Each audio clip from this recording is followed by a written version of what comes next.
18 horas. Notícias de Manaus, Amazonas, Brasil e do mundo. Agora na Mix. Muito boa noite para você sintonizado aqui em 100,7. Já começo agradecendo a sua companhia. É isso aí, estamos juntos a partir de agora até às 7 da noite aqui no 18 horas. 18 horas. E é claro, a gente espera que você participe, a gente espera sua mensagem de texto, seu áudio a respeito dos assuntos que a gente aborda aqui no 18 horas. A gente quer saber a sua opinião, a gente quer saber o seu comentário. Manda pra gente pelo WhatsApp 994-887592. E está valendo também a sua participação para você que nos acompanha ao vivo pelo YouTube. Manda sua mensagem de texto. 18 horas. E vamos aos destaques de hoje. A Polícia Federal faz operação contra o tráfico de drogas no Amazonas e em São Paulo. Em Manaus, vacinação contra a dengue atingiu apenas 57% do público-alvo. Agora é lei, o uso de celulares e de aparelhos eletrônicos está proibido em todo o país, dentro das escolas públicas e privadas. 18 horas. Esses e outros assuntos, os destaques do dia a partir de agora para você no programa 18 horas de hoje. Segunda-feira, dia 13 de janeiro de 2025. 18 horas. E começamos o 18 horas de hoje falando sobre a crise na segurança pública do estado do Amazonas. A situação que essa gestão do governo do Amazonas não assume, mas que é tão real, faz tanta parte do nosso cotidiano e é tão escancarado que virou editorial de hoje, segunda-feira, dia 13, do jornal O Globo. Exatamente, Karine, boa noite para você, aos ouvintes. Uma situação que o 18 horas noticia há anos. É claro que no estado do Amazonas temos a situação de fronteira que dificulta toda a questão da segurança e é de responsabilidade do governo federal, que também não consegue evitar a invasão dessas quadrilhas internacionais. E para isso, inclusive, a gente até conversou agora há pouco com o ex-secretário de Segurança Pública, que é o coronel da Polícia Militar, Amadeu Soares, que explica mais essa situação pra gente. Boa noite, Karime. Boa noite aos ouvintes da Rádio Mix. Bom, Karime, esse assunto não só de crimes ambientais, como de mineração, de exploração ilegal, todos esses fatores, eles estão atribuídos à omissão do governo federal com relação à ocupação do seu patrimônio. Eu falo aqui de reservas, de parques, de áreas de exploração que são pertencentes ao governo federal e que ele simplesmente não ocupa. No Brasil, nós não temos guarda de parque, nós não temos guarda costeira, nós não temos, e isso tudo é competência da União. O que ocorre? Como ela é omissa, ela gera demanda não só na área criminal, mas também na patrimonial em relação aos estados e aos municípios que ficam nas fronteiras e divisas, que ficam enxugando gelo o tempo todo, porque não há uma política nacional voltada para isso. O que há aí é muita omissão nas três esferas, claro, mas especificamente, na maior parte, com o governo federal. Mas o estado também deixa a desejar, porque deixa de ocupar determinadas áreas que ele poderia estar ocupando. Mas muito reflexo da omissão do governo federal. 18 horas. E na esfera estadual não existe estratégia de segurança, não existe setor de inteligência como deveria ter. É claro que a gente está falando de uma gestão em segurança pública. Nós sempre ressaltamos aqui o trabalho digno dos homens e das mulheres que saem todos os dias para trabalhar da nossa segurança, com a nossa segurança pública, para defender a gente nas ruas. É claro que a gente enaltece e a gente sabe que essas pessoas que estão lá na ponta, trabalhando a segurança pública, estão também à mercê dessa falta de gestão, dessa alta cúpula. Temos esse resultado em números, temos o resultado dessa alta falta de segurança, dessa negligência, dessa falta de gestão do governo do estado do Amazonas e de investimento na segurança pública, tanto que no Atlas da Violência de 2024, o Amazonas aparece como o segundo estado com maior número de mortes por 100 mil habitantes, só perde para a Bahia. Nós conversamos com o doutor em Sociologia, Luiz Antônio Nascimento, que falou com a gente justamente sobre essa crise na segurança no estado do Amazonas que estamos passando e parece que só a gestão não quer enxergar. Vamos ouvir. O editorial do jornal O Globo, que faz referência a presença de organizações criminosas no Amazonas, na Amazônia, traz mais do mesmo, né? Quer dizer, nós que estamos aqui na região estamos reclamando da ausência de um programa, de uma política de segurança pública eficiente e eficaz. Já tem 2, 3, 4 anos sucessivamente que a gente tem reclamado que o governo do Amazonas não sabe o que é segurança pública ou não tem interesse em fazer segurança pública, que está comprometido com outros interesses, muitos deles inclusive que se opõem à ideia de segurança pública. Nós temos um aumento da taxa de mortalidade no estado de forma assustadora. A gente tem uma redução da força de trabalho no sistema de segurança. A gente tem uma polícia civil sem prestígio, sem material de trabalho. E é óbvio que esse caldo de cultura num estado que é negligente com a segurança pública, um governo reeleito que não tem sequer um programa de segurança pública, ele deixa claro para o crime que ali é um bom lugar para se instalar. 18 horas. Olha, é a nossa realidade, né? E com esse cenário de facilidade, essas organizações criminosas, elas, né, que são articuladas com esquemas internacionais de tráfico de drogas, lucram muito aqui na região. A gente vai continuar ouvindo o doutor Luiz Antônio Nascimento. Ele fala aí sobre essa omissão do Estado. Vamos ouvir. Ao mesmo tempo, você tem um Estado leniente, um Estado incapaz, mais do que incapaz, eu diria um Estado que não tem compromisso com o enfrentamento do crime e com a promoção da segurança pública. É isso que nós vamos enfrentar agora em 2025, eu não vejo perspectiva, embora, ao que se escuta, Brasília estaria organizando um plano de ação na tentativa de reduzir a presença do crime organizado em alguns setores, em algumas regiões do Brasil. Vamos ver. Eu aposto, espero que esteja enganado, espero que a gente consiga ter um ano 2025 com mais segurança, mas a depender do que o governo do estado do Amazonas tem feito, o governador Wilson Lima, junto com a Assembleia Legislativa do Amazonas, eu não acredito em Papai Noel. 18 horas. Tá aí a nossa realidade, assunto que a gente tem denunciando dia após dia, há anos aqui, segundo até o doutor Luiz Nascimento falou, que estamos aqui aguardando, estamos noticiando a respeito desses crimes, a respeito do tamanho da violência que está sendo atingida aqui no estado do Amazonas. Ainda de acordo com o levantamento do Atlas da Violência, são 4 organizações criminosas internacionais que já dominam aqui no estado do Amazonas. Isso é óbvio, além da falta do braço do governo federal nas fronteiras, há também, como o doutor Luiz Antônio Nascimento explicou pra gente, a completa omissão do governo do estado do Amazonas em relação à segurança pública. Não há gestão, não há um plano, não há um projeto na segurança pública. Então não tem como o estado trabalhar segurança sem que tenha uma gestão, sem que tenha inteligência, sem que tenha até investimento, não é, André Meirelles? A gente sempre fala a respeito do assunto e escuta os especialistas falando que sem esse tipo de gestão, sem investimento, não tem como trabalhar. Exatamente, Karime. Uma coisa que chamou a atenção que o doutor Luiz Antônio Nascimento falou foi sobre os 2 mandatos do governo do estado, governador Wilson Lima.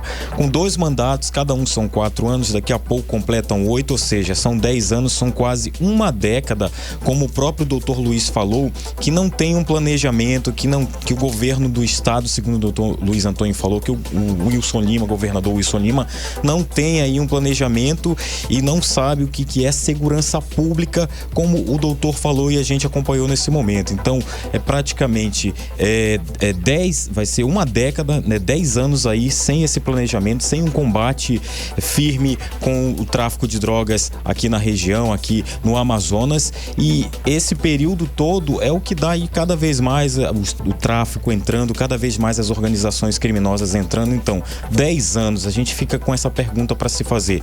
10 anos, o que o tráfico de drogas fez aqui durante esse período, enquanto aí, como o doutor falou, o governador Wilson Lima, o governo também do estado, Wilson Lima, não conseguiu resolver essa situação de segurança pública. Segundo o doutor, ele foi completamente omisso, é o que a gente vê na prática. Como é que delegacia de um estado como o Amazonas, com esse tamanho, como é que delegacia funciona em horário comercial, fecha às 5 da tarde? Você já tentou fazer um BO, roubar o seu celular? Você já tentou registrar um BO? É dificílimo, você não consegue. Vai online, também não consegue. Daí os números estaduais da segurança pública podem até revelar algum tipo de queda em índices de criminalidade, de furtos, de assalto. Só que esses números são fantasiosos, porque na prática, quem vive, quem pega ônibus, quem está à mercê, quem tem que pegar um barco, porque aí já tem os piratas dos rios também atuando e trazendo muitos prejuízos, quem está aqui na ponta, convivendo, vivendo aqui essa realidade, sabe que o Estado está, sim, em crise, na crise da segurança pública, porque não há gestão, não há investimento em inteligência, não tem como trabalhar segurança pública, certo, André? Como a gente sempre fala, a gente sempre escuta os especialistas, eles falam, não tem como trabalhar e resolver a questão da segurança pública sem um investimento maciço em inteligência, sem um programa de segurança pública. E é o que a gente está vendo, vamos entrar aí em mais um ano de 2025 à mercê dessas facções criminosas. Essa é a nossa triste realidade. Você está ouvindo 18 horas.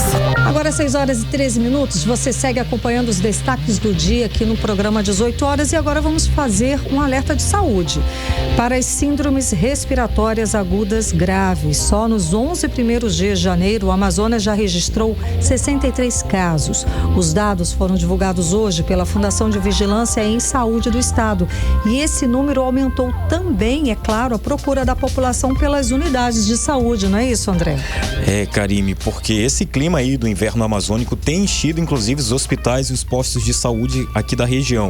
Os dados da Secretaria Estadual de Saúde revelaram aí um crescimento de 15% nos atendimentos relacionados a infecções respiratórias nos principais hospitais aqui de Manaus nesse início do ano, em comparação com o mesmo período do ano passado. É aquela história, né, André? É importante ficar atento também para a faixa etária mais vulneráveis, que são os idosos e a população jovem, tá? Segundo o levantamento, nesse período, a faixa etária mais atingida é de pessoas com 60 anos ou mais, que representam aí 37,1%, seguida da faixa etária entre 20 e 39 anos, já com 17,1% desse percentual todo.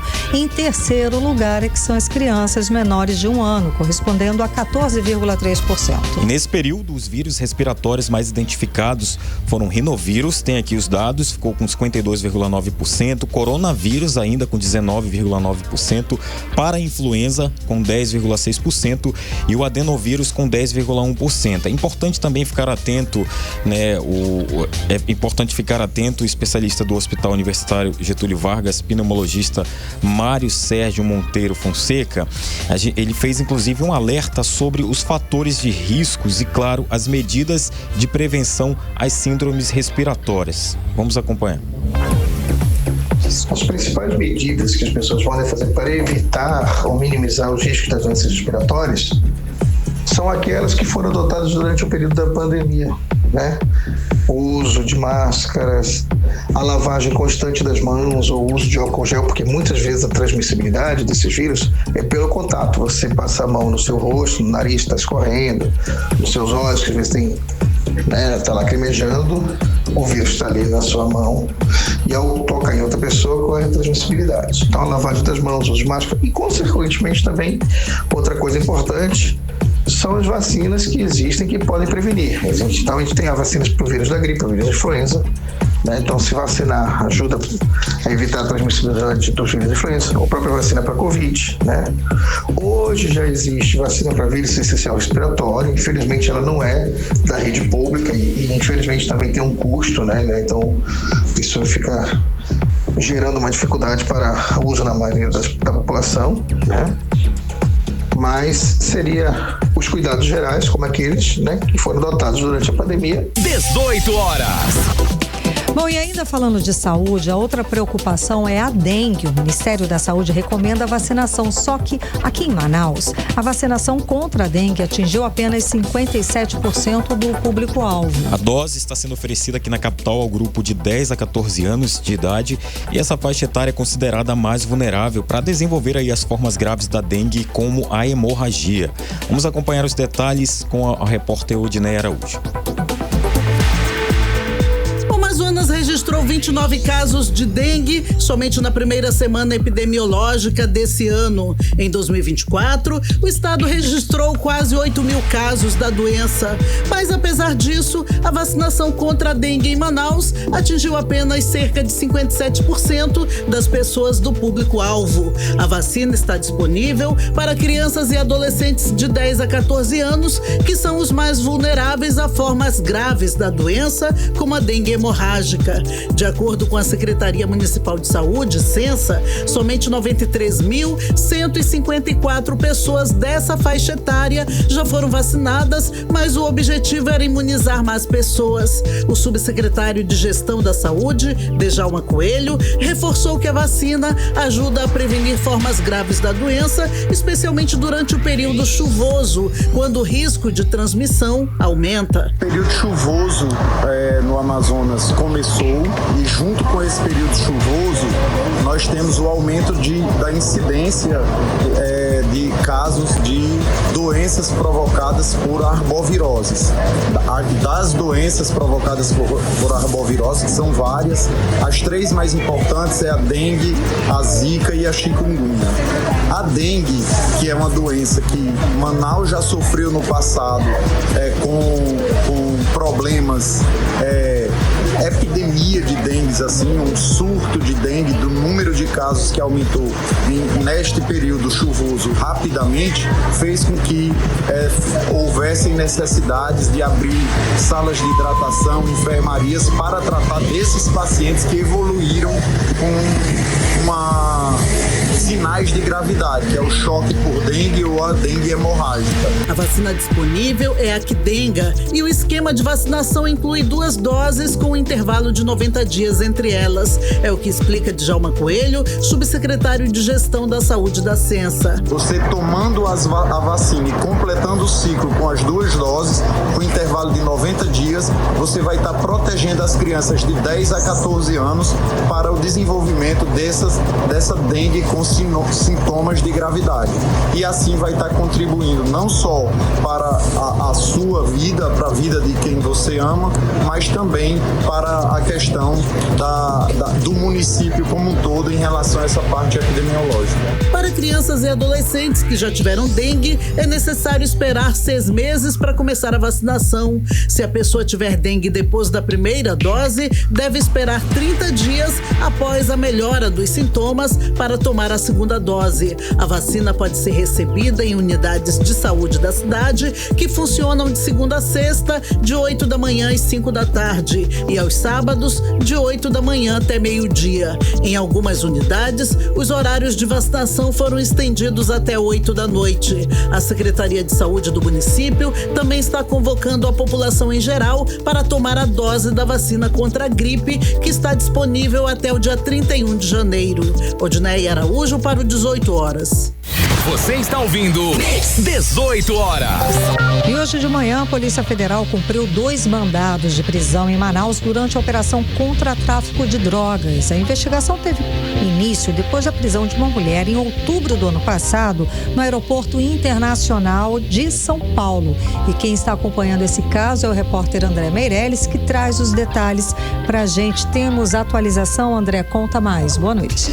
Boa noite mais uma vez, Karime. Boa noite aos ouvintes, os nossos internautas também. Isso mesmo. Então aconteceu essa operação da Polícia Federal com esse foco também aqui para a capital amazonense. Aconteceu depois da prisão de uma mulher aí que em outubro, como você falou, Karime, em outubro do ano passado, ela esteve ali no Aeroporto Internacional de São Paulo e estava com ela 3 quilos de cocaína na mala, né? Ela pretendia viajar fazendo uma conexão em Paris. Nessas investigações realizadas, elas evidenciaram a participação de 3 pessoas na conduta criminosa ali com o tráfico internacional de drogas, com funções e responsabilidades bem distintas entre cada um, né? O cooptador operacional e o financeiro. Isso significa que este tipo de crime de transporte de drogas tem aquele que manda, aquele que transporta e quem recebe. A gente sabe que tanto quem manda quanto quem recebe é quem faz aí o tráfico de drogas, mas a maioria das vezes aquele que está transportando é conhecido ali como o mula, né? O que é um mula? É a pessoa ali usada por traficantes para transportar a droga ilegal ali por fronteiras policiais e recebem pagamento por isso, então estão sendo coagidas de alguma forma pelos criminosos. Essas mulas, elas usam diversos aí artifícios para o transporte de drogas, né? Podendo ser transportado até mesmo dentro do corpo, né? Em cápsulas aí, e também tem causado diversos acidentes nas últimas décadas, né? Então, para a gente entender melhor como é que funciona essa situação das mulas, né? Dessas pessoas que a maioria das vezes então são divididas aí, são aquelas pessoas que aceitam isso para ganhar um dinheiro, mas não tem nada a ver com o tráfico de drogas, assim, entre aspas, né?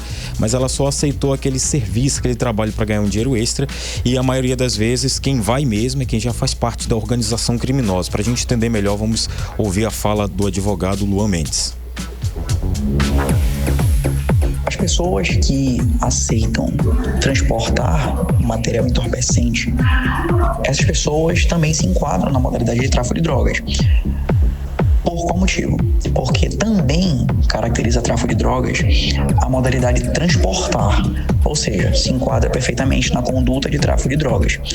Agora, quando essas pessoas, além de aceitarem transportar com a finalidade de obter lucro, com a finalidade de obter fins lucrativos, e ainda assim fazem isso de maneira reiterada, sabendo o que estão fazendo, essas pessoas também são associadas para o tráfico de drogas e, consequentemente, deverão responder por 2 crimes, seja o do 33, seja o do artigo 35, ambos da lei de tráfico de drogas. Agora, se essa pessoa que aceita levar droga faz isso de maneira reiterada, a sua função é essa, dentro de uma organização criminosa com divisão de tarefas, com hierarquia bem definida, deixa de ser associação e passa a ser uma organização criminosa, motivo pelo qual a lei pune de uma maneira diversa. 18 horas.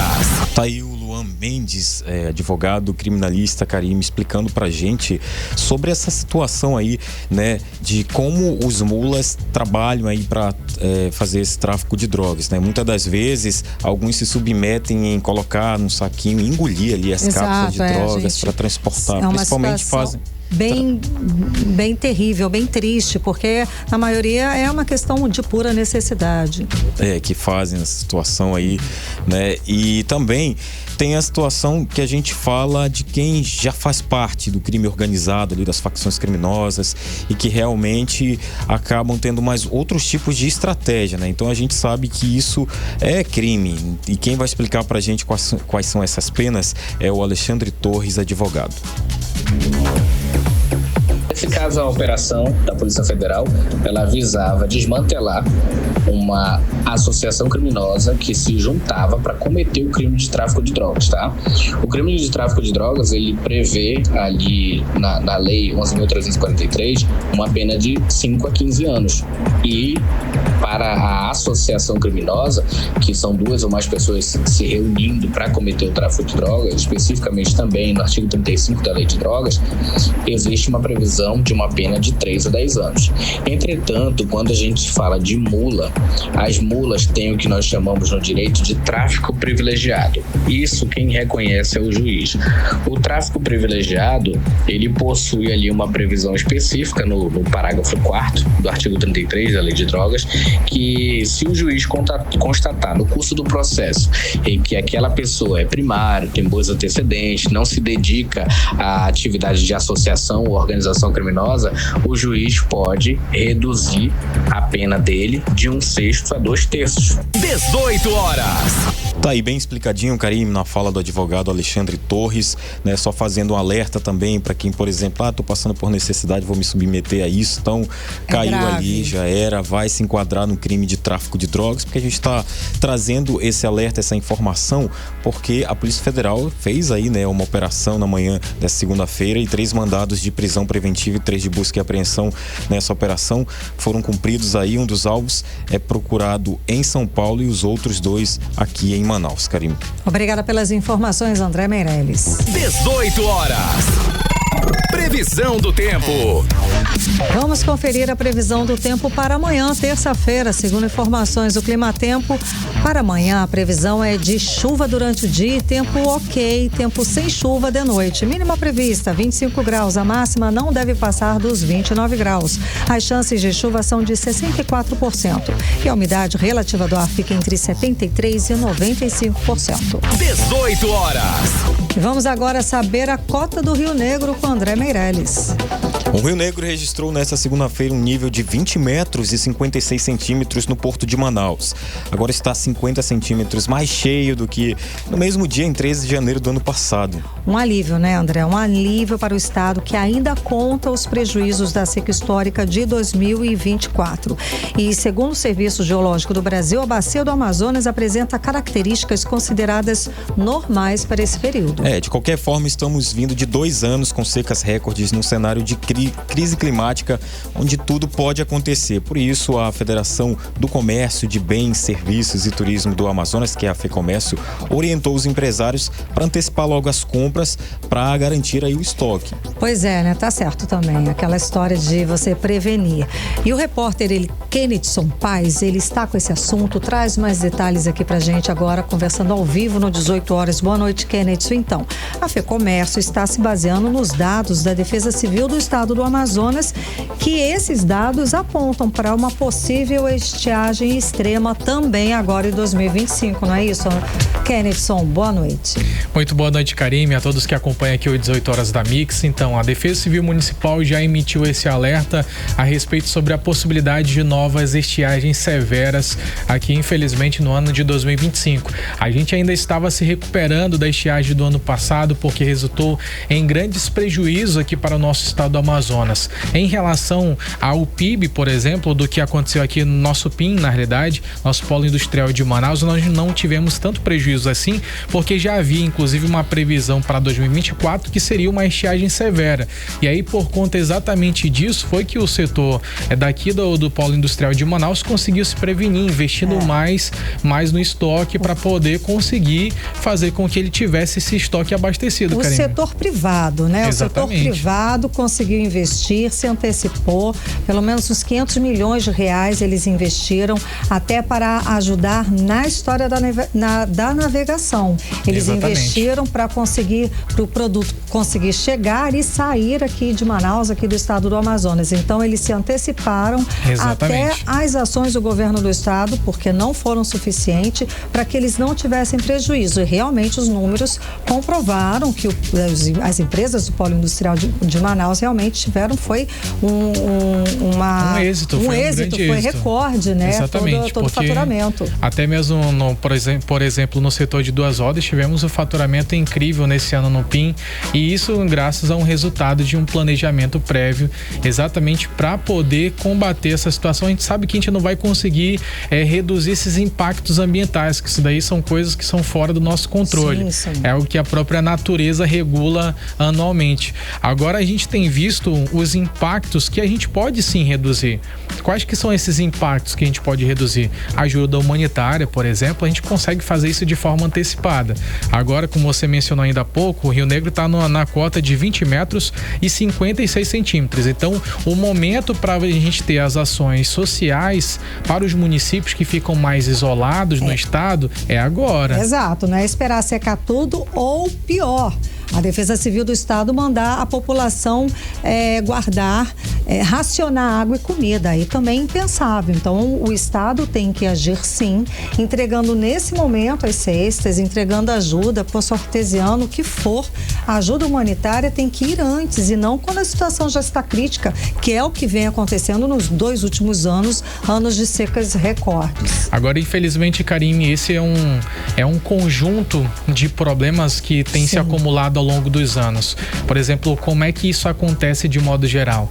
Os prefeitos de cada município, eles têm a responsabilidade de monitorar, avaliar a quantidade da população, as necessidades de que o povo dele precisa e tudo aquilo que é necessário para enfrentar esse período difícil. Mas, infelizmente, a gente tem visto muita inatividade da parte dos nossos governantes dos interiores, exatamente. Esse planejamento prévio, né? Essa organização. Eles passam a planejar, a pensar só quando já está em cima do problema e aí a situação fica extremamente difícil. Agora, em relação à seca também, Karime, a gente sabe que a nossa região amazônica, o nosso principal caminho, nossas estradas do Amazonas são através do nosso rio Amazonas. E exatamente nesse período da estiagem, a gente tem uma grande dificuldade de escoação, mas também de trazer produtos, insumos e materiais para serem comercializados aqui na nossa capital. Isso gira em torno do produto interno bruto aqui, de tudo que é faturado, do comércio. A gente gira também em torno da nossa Zona Franca de Manaus. Tudo é necessário para chegar esses materiais aqui. E é exatamente sobre isso que a Federação do Comércio tem, porque ano passado, nessa mesma época, a gente teve um grande volume de prejuízo, foram mais de 3 bilhões de reais e mais de 200 milhões de reais, então uma soma de 3,200 milhões de reais que foram gastos de forma necessária para manter o comércio. No entanto, poderia ser evitado com um planejamento prévio. É exatamente o que o Aderson Frota, ele que é o presidente da FEComércio, fala para os empresários de modo geral, para que eles possam se planejar previamente para evitar esses altos custos com logística que acaba pesando muito no bolso. Vamos ouvir agora o Aderson Frota, presidente da Federação do Comércio.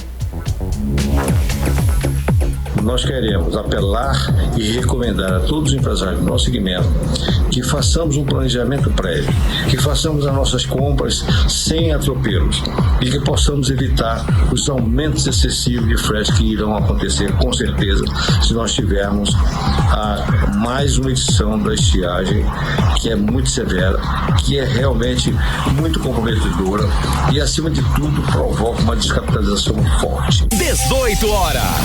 E é essa descapitalização que os empresários, que a Federação do Comércio teme para os empresários, porque se o empresário ele está descapitalizado, consequentemente isso gera impactos negativos em todas as áreas da sociedade. Não é apenas os empresários que a gente está falando, são os fornecedores que precisam receber os dividendos, são ali os funcionários que precisam receber os salários, tem ali os benefícios, FGTS, INSS, tudo que acaba sendo arrecadado também. Então é um efeito em cadeia.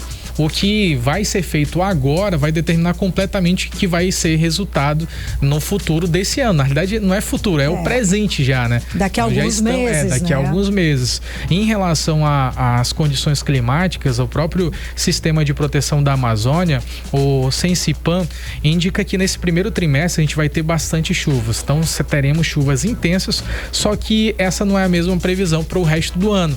Então, é possível que esse volume de chuvas que vai ser considerado alto nesse período inicial do ano vai despencar ao longo de todo o resto de 2025. Então, por isso, a preocupação tem aumentado bastante. Em relação à cota do Rio Negro, Karime, o Rio Negro chegou ano passado a 2,9 metros.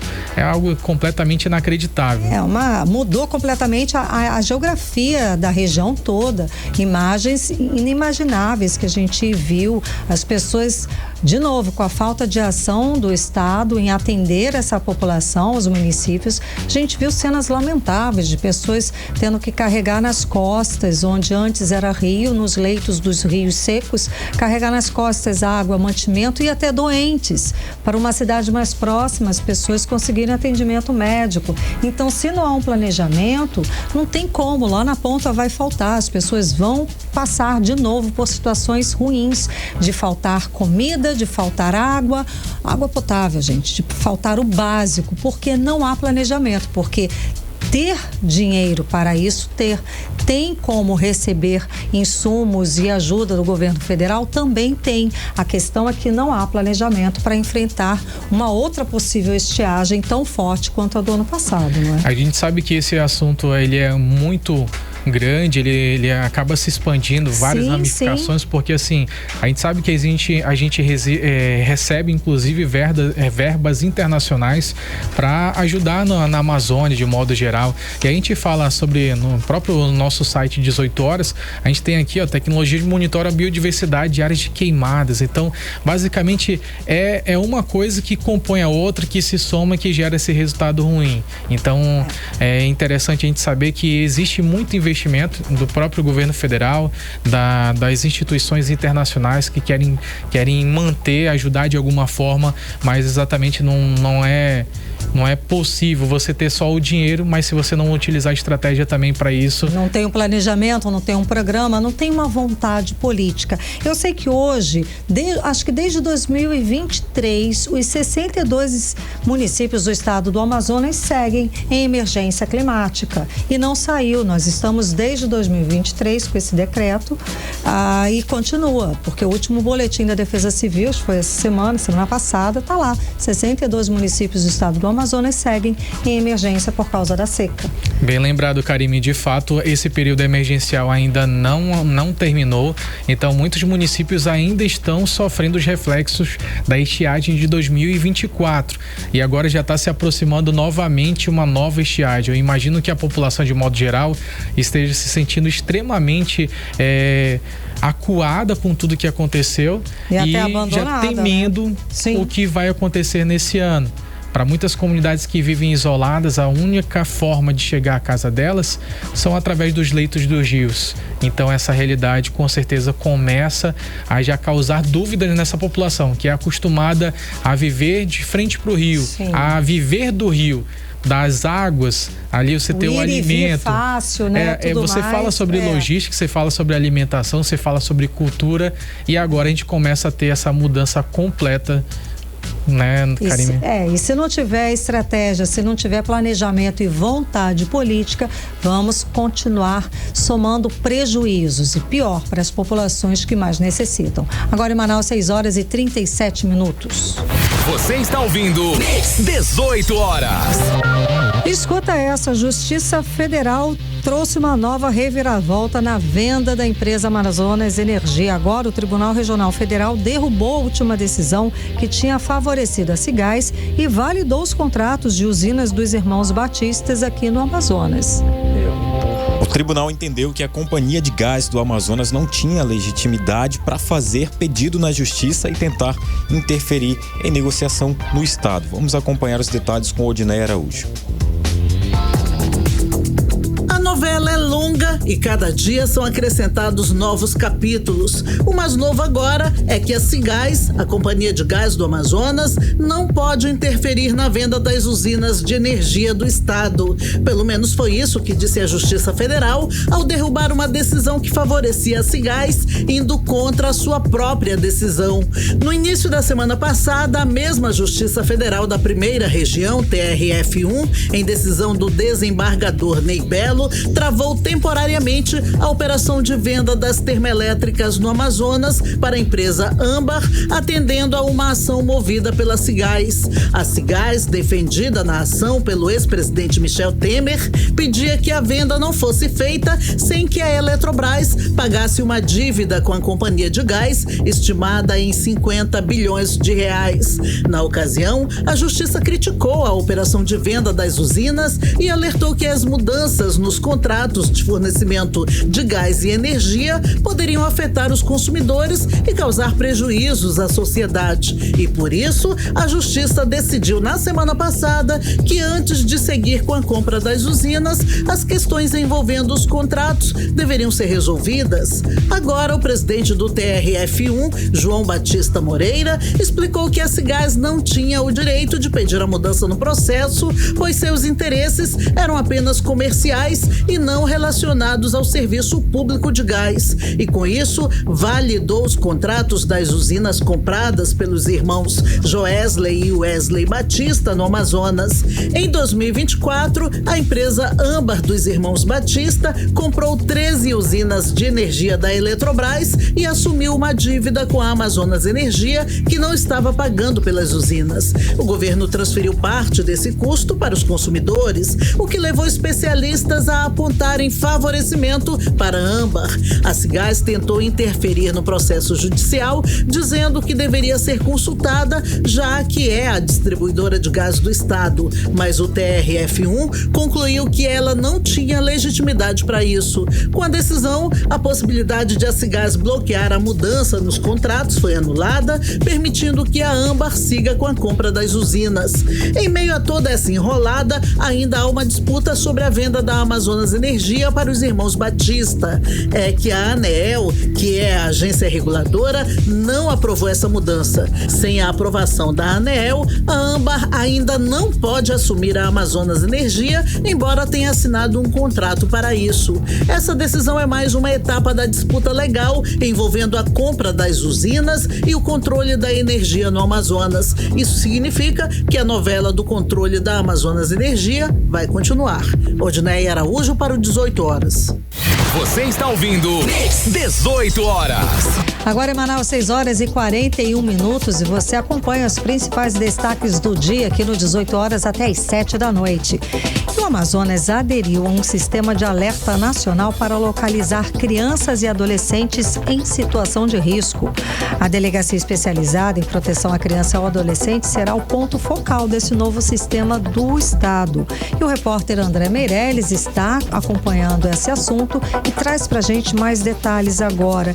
Então, André, essa novidade aí com certeza vai ajudar em muito o trabalho da Delegacia de Proteção à Criança, não é isso? Com certeza, Karime, boa noite mais uma vez aos ouvintes. Olha, o Amazonas, inclusive, deu um passo importante aí na proteção de crianças e adolescentes ao aderir a esse sistema, né, que é o Amber Alerts, que significa alertas Âmbar, né? Essa tecnologia já implementada em 23 estados brasileiros é para auxiliar na localização dos menores de idades aí em situação de riscos aí que podem estar acontecendo com eles, né? A Delegacia Especializada em Proteção à Criança e ao Adolescente, que é a DEPCA, vai ser o local ali, o foco da iniciativa do estado, né? Como é que funciona esse projeto? Ele é desenvolvido por meio de uma parceria entre o Ministério da Saúde e Segurança Pública e a Meta, né? Que é a responsável pelo Instagram, Facebook, WhatsApp, e o projeto aí opera como um sistema nacional de alertas rápidos para os casos de desaparecimento ou sequestros aí dos menores de 18 anos, né? Essas notificações incluem aí fotos e descrições das roupas da vítima exibidas ali no feed do usuário que estejam dentro de um raio de até 160 quilômetros do último local onde a vítima foi vista, né? E para que esse alerta seja acionado, é necessário atender a 3 critérios principais. O primeiro é a vítima tem que ser menor de idade e o desaparecimento deve ter ocorrido em circunstâncias suspeitas e a vítima deve estar sob risco iminente de lesão corporal grave ou até morte, né? E como vai funcionar esses avanços na proteção infantil? De acordo com o delegado-geral adjunto da Polícia Civil aqui do Amazonas, Guilherme Torres, a integração a esse sistema reforça aí um compromisso do Estado para proteger aí os mais vulneráveis. Vamos conferir a fala dele. É com muita satisfação que nós anunciamos a adesão ao sistema Amber. Esse é um sistema reconhecido internacionalmente que visa a localização de crianças em situação de risco. Essa adesão ela reafirma o compromisso da Polícia Civil na proteção dos vulneráveis. Com essa adesão, nós esperamos a integração das forças de segurança com a sociedade. Fazendo isso, nós conseguiremos salvar vidas e trazer esperança. 18 horas. E como, Karime, ali a DEPCA, né, a Delegacia de Proteção à Criança e ao Adolescente, vai ser o ponto ali do sistema, a gente tem a fala da titular ali da delegacia, Juliana Tuma, que destacou aí o papel da delegacia aí com esse sistema. Vamos acompanhar. No estado do Amazonas, a Delegacia Especializada em Proteção à Criança e ao Adolescente, DEPCA, será o ponto focal desse sistema do Alerta Amber, coordenando assim as ações necessárias para uma resposta rápida e eficaz. Esse é um passo super importante no fortalecimento da proteção às nossas crianças e adolescentes amazonenses, unindo assim forças de segurança e sociedade na busca por salvar vidas. Contamos assim com o apoio de todos para fazer essa diferença. 18 horas. Então tá aí, a gente conferiu a fala da titular da DEPCA, né, a delegada Juliana Tuma. A DEPCA, que é uma delegacia que funciona ali para todos os casos de menores de idade, fica ali na Avenida Via Láctea, né, no conjunto Morada do Sol, no bairro Aleixo, na zona centro-sul de Manaus, e que também durante 24 horas funciona ali em regime de plantão, né? A unidade, ela é preparada aí para atender esses casos de crianças e adolescentes em riscos, e por lá vai ser feito aí todo esse sistema também para crianças ou adolescentes, né, que, por exemplo, forem vítimas também de crimes que acontecem muito na internet, né? Isso é muito importante, é verdade. Por exemplo, a criança ou adolescente está conversando com outra pessoa, com um pedófilo, com um criminoso ali que se passa também por adolescente, por menor de idade, ou por criança, para marcar um encontro e atrair. Então, esse sistema vai ser justamente associado a isso, para fazer essa identificação, não só para resgatar as crianças que estiverem passando por essa situação, mas também para identificar quem são esses criminosos, para que possam responder pelos crimes, Karine.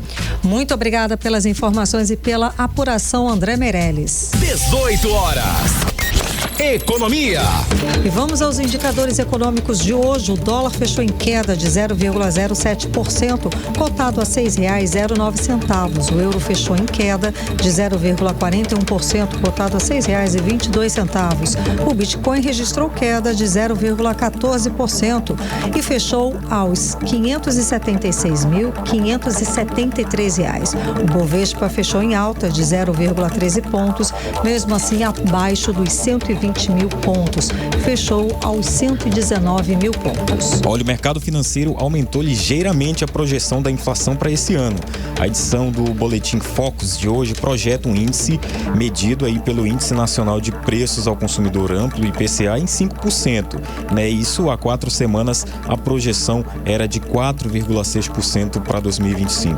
18 horas. Escuta essa, agora é lei, tá? O presidente Lula sancionou hoje o projeto de lei que proíbe o uso de celulares e de aparelhos eletrônicos dentro de escolas públicas e privadas da educação básica. O repórter Kennedson Paes volta a conversar ao vivo com a gente, ele que tem mais informações, mais detalhes a respeito desse assunto. Boa noite mais uma vez, Kennedson. Então, o projeto proíbe o uso de celulares, vamos lá, durante a aula, no recreio e nos intervalos entre as aulas, não é isso? Mas pode levar o aparelho e ficar dentro da mochila. Boa noite mais uma vez. Olá, muito boa noite novamente, Karime, para todos os ouvintes do 18 horas da Mix. Então, em relação ao local onde esse aparelho celular vai ser guardado, ele é muito independente de cada local de estudo, porque a gente sabe que em cada escola tem algum tipo de característica específica. Em escolas particulares, né, tem armários, em escolas públicas nem sempre tem esses armários, então depende de cada tipo de escola.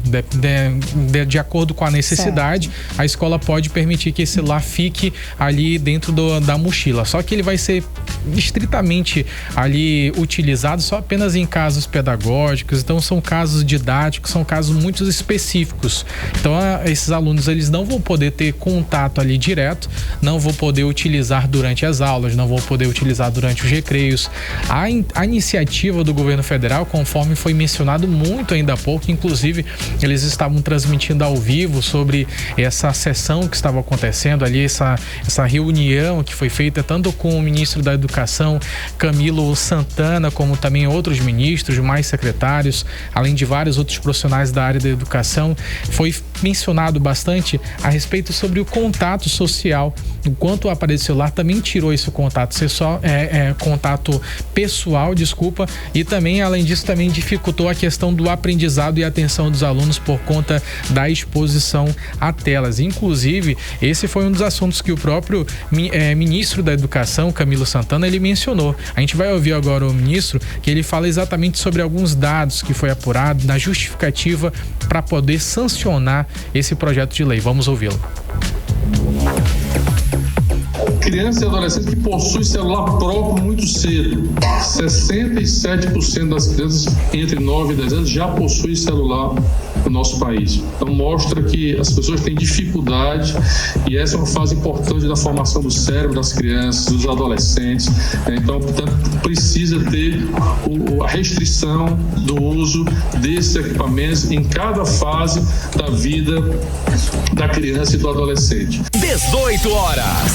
Agora esse assunto, ele foi um assunto bastante comentado, porque sim, isso daí envolve, né, milhares de crianças, isso daí já envolve e também os pais também, o cotidiano, mas eu deixo Karine? meu filho usar as telas e tudo mais, só que aí há de se respeitar o que está na legislação dentro da sala de aula, né? Exatamente, agora é um projeto de lei sancionado pela Presidência da República. Cumpra-se, né? Exatamente, tem que ser cumprido. E esse prazo para ser cumprido é agora em janeiro, é só a fase de preparação, as escolas já sabem desse novo projeto de lei que agora se tornou uma lei por conta do que foi sancionado pelo próprio presidente Lula, e aí as escolas terão nesse prazo de janeiro esse período para adaptação, para ver como é que vai ficar o planejamento. Cada escola se exatamente, se adaptar a essa realidade, e aí em fevereiro já vai poder ser aplicado de forma regular. Então esse daí já é algo que vai ser continuamente, todos os anos vai haver essa restrição em relação ao uso de celular.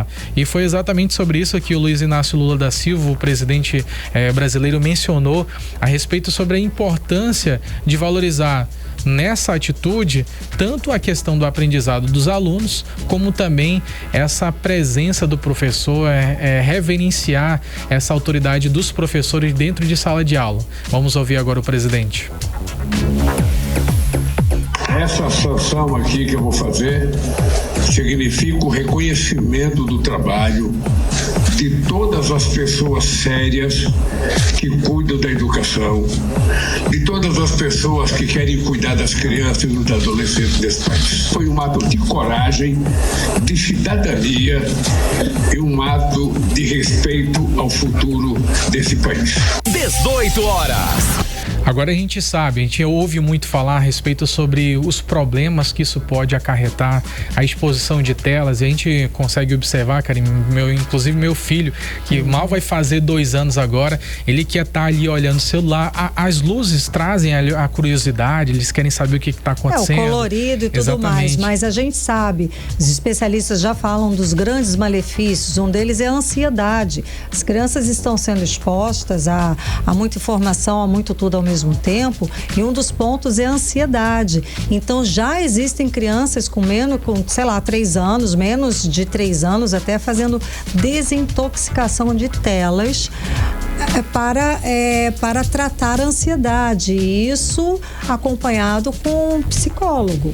Então realmente a gente vê um número maior de crianças, e aí vamos aumentar aqui um pouquinho de adolescentes com esse sintoma de ansiedade. Use com moderação, é o que falam os especialistas. E na sala de aula, mais ainda, você tem que prestar atenção ao professor. Acho que é meio que óbvio isso. Você tira completamente a concentração do aluno ali, você, no momento que recebe uma notificação, tudo aquilo que o professor falou, você perde apaga o fio da meada. Hora. Gente, se no trânsito 1 segundo pode ser fatal, imagina também na sala de aula, que você perde o fio da meada. Agora tem um outro problema também, Karine, porque você consumir as redes sociais, ficar olhando muito celular, ele gera uma substância chamada dopamina.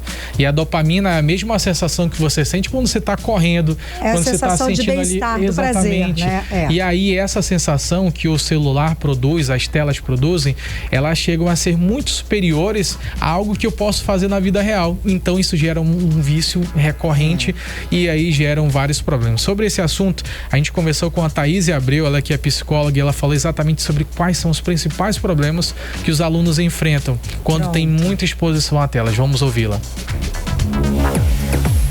Atualmente, os estudos nos mostram que o tempo excessivo frente aos dispositivos eletrônicos diminui a capacidade de atenção, prejudica a memória e reduz o desempenho acadêmico das crianças e dos adolescentes. Além disso, é muito importante a gente falar que os celulares distraem os estudantes e acaba ali comprometendo a absorção de conteúdos importantes em sala de aula. Quando usado sem controle, o celular também pode atrapalhar o sono, a alimentação e acabar afetando o desempenho cognitivo, social e emocional das crianças e dos adolescentes. 18 horas. Karime, pesado, são só... compromete a memória. Exatamente. É pesado. Agora os emocionais são bem pesados também, Karime. Também, verdade. Porque os pesados a gente sabe que isso, inclusive foi até uma da proposta de lei da pessoa que foi relatora desse projeto de lei, que ele apontou ali em relação exatamente à questão do emocional, Sim. que tá relacionado ali a problemas de ansiedade, depressão, frustração. Então, exatamente. O próprio Alessandro Vieira, ele que é o relator desse projeto de lei, ele justificou exatamente sobre isso, esses problemas que geram nesses alunos, né? E isso daí gera nas crianças e nos adolescentes. A gente sabe também que, como você até próprio falou ainda há pouco, é necessário uma desintoxicação.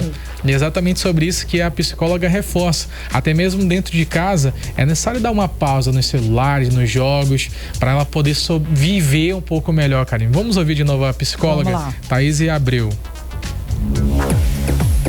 Por isso, limitar o uso de telas no ambiente escolar é muito importante, não somente na escola, mas também em casa, para manter o foco e incentivar hábitos saudáveis de aprendizagem das crianças e dos adolescentes. 18 horas.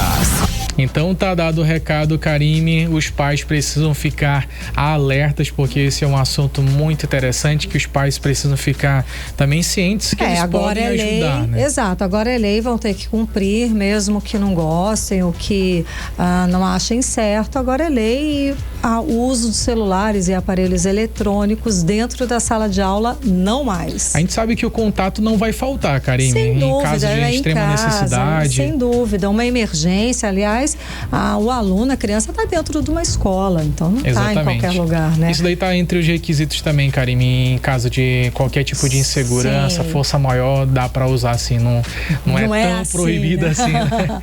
Tá ótimo, obrigada pelas informações, Kennedson Paz. 18 horas. Bom, cuidado, tá, gente? Porque tem novo golpe na praça e agora o alvo são os motoristas. Os criminosos estão usando links falsos relacionados ao pagamento do imposto com a promessa de desconto de 45%. O repórter André Meirelles explica mais pra gente. A empresa de segurança Kaspersky revelou uma atualização do já visto golpe do IPVA, Imposto sobre a Propriedade de Veículos Automotores, agora com promessas de desconto de até 45% no pagamento. De forma ainda mais agressiva e camuflada, a empresa já encontrou ao menos 15 domínios diferentes em que criminosos enviam mensagens SMS com link para um site falso que simula a consulta de veículos e engana pessoas para caírem na fraude. O golpe começa com o envio de uma mensagem SMS que atrai a atenção dos destinatários a oferecer um desconto significativo no IPVA. A mensagem contém um link que direciona as vítimas para um site condomínio.org, cuidadosamente elaborado para parecer legítimo. No site, ao inserir a placa do veículo, são exibidos todos os outros dados do veículo, criando uma falsa sensação de segurança e autenticidade. Em seguida, o site solicita o CPF da vítima para quitar a dívida como forma de ter acesso aos dados da pessoa para possíveis futuros golpes. Como etapa final, oferece a opção de pagamento via QR Code do Pix para uma conta dos criminosos.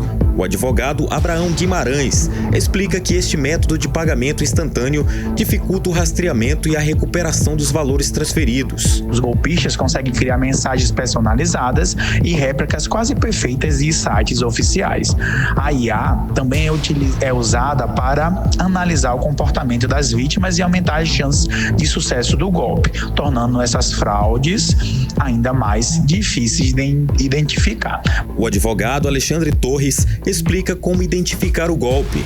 Independente do domínio utilizado no e-mail .org, .com.br, .net, independente disso, o Detran do Amazonas, ele não tem por hábito, e até porque não existe nenhuma legislação prevendo isso, enviar boleto de pagamento código de Pix ou qualquer outra forma de pagamento válida.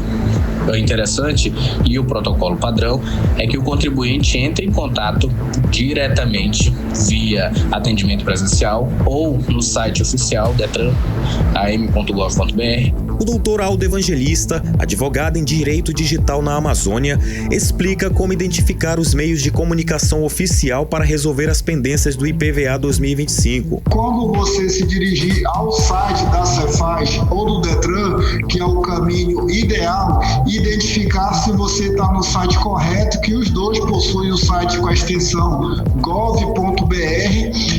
Alguns criminosos criam sites parecidos para nos enganar, então verifique se você está no site correto, a autenticidade do site da Cefaz e do Detran, e aí você entra no perfil e justamente você baixa o seu boleto e faz o pagamento regularmente do seu IPVA 2025. Quem for vítima do golpe também pode registrar a denúncia para tentar recuperar os bens perdidos, como explica Aldo Evangelista. Entre em contato nos canais de atendimento tanto do Detran como da Cefaz, como também faça o boletim de ocorrência na Delegacia Civil de Crime Cibernético e, a depender do caso, também procure um advogado para lhe auxiliar a resolver essa situação, para você recuperar o valor que porventura você pagou. André Meirelles para o 18 horas. Você está ouvindo 18 horas. Vamos agora direto para o editorial 18 horas. Editorial 18 horas. A questão da criminalidade na Amazônia virou editorial de um dos mais importantes veículos de jornalismo do Brasil, o jornal O Globo. Sob o título Crime Organizado na Amazônia impõe reação imediata, o jornal cobra das autoridades a punição dos criminosos e a elevação das penas contra os crimes ambientais na região. Também cita a corrupção policial. Fala que a impunidade atrai cada vez mais organizações criminosas articuladas com esquemas internacionais de tráfico de drogas. E é o que o 18 Horas vem noticiando desde que entrou no ar. Parece que tudo que tem sido feito no combate ao crime organizado na região é pouco e nada resolve. Agora o governo federal fala em projetos de retomada de áreas dominadas pelo narcotráfico e cita exemplos da Colômbia. Algo muito parecido com o projeto que começou a ser feito pelo então governador amazonino Mendes na sua última gestão. Projeto que foi abandonado pelo atual governo. E o crime organizado só cresceu no estado nos últimos anos. 18 horas. 18 horas de hoje fica por aqui. Obrigada pela sua companhia, pela sua audiência. Um beijo, até amanhã. Boa noite, André Meirelles. Boa noite, até amanhã. Você ouviu 18 horas. As notícias do Brasil e do mundo. De volta amanhã.